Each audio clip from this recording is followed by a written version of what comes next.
Hvað gerum við hér?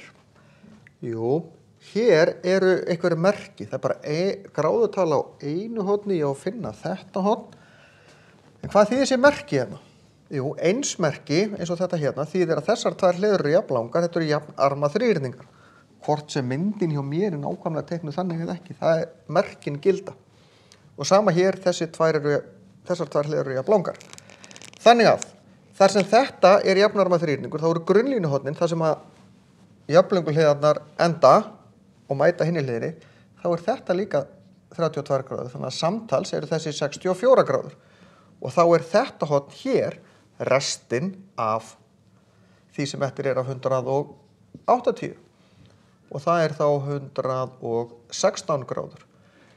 Og það þýðir að þetta er 64 gráður af sömu ástæðu. Getur líka nota bara úthornaregluna.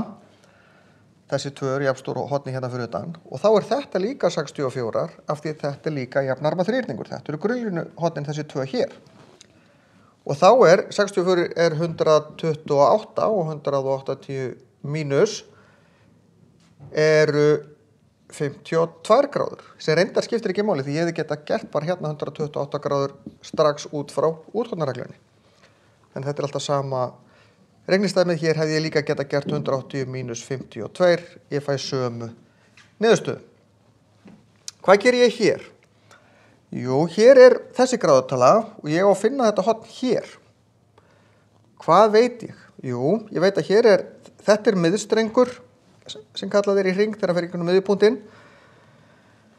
Og hann er beinlína, þannig að hér eru grannhorn, tvö horn á beinni línu, þannig að þetta er 80, samtals 180, þessi tvö. En veit ég eitthvað um þessi hérna horn?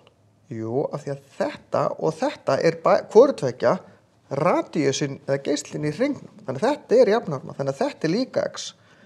Og þá eru bara 2x pluss 80 jafnt og 180.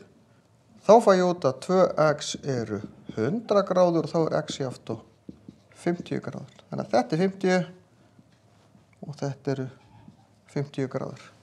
Þannig virkar þetta allt saman reikna út frá því sem ég veit. Hvað getur það sagt mér? Hvernig get ég rekið mig svona í gegnum myndina þangað til ég hef svar?